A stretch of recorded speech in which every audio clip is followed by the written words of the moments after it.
Two developments for Ohio State's playoff hopes on Saturday. One, Ohio State beats Bowling Green 77-10. Two, Oklahoma loses to Houston and Tom Herman.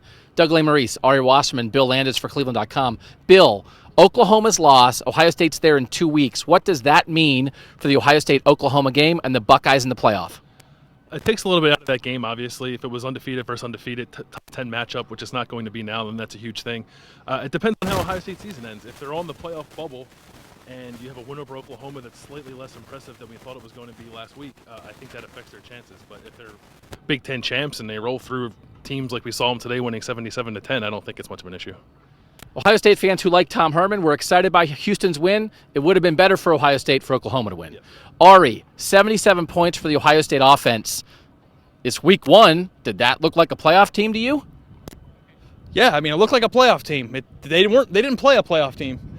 So, I think to a certain extent I was very surprised to see just the entire dominance from coast to coast, from the beginning to the end of the game.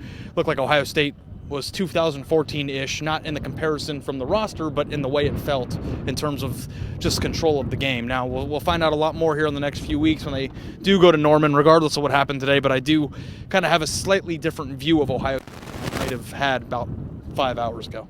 That was Bowling Green in the first game for that Bowling Green coaching staff, but that was the best offense Urban Meyer could hope for. And that is a start that we did not see to last season for the Buckeyes. Bill, Ari, Doug, keep it locked at cleveland.com.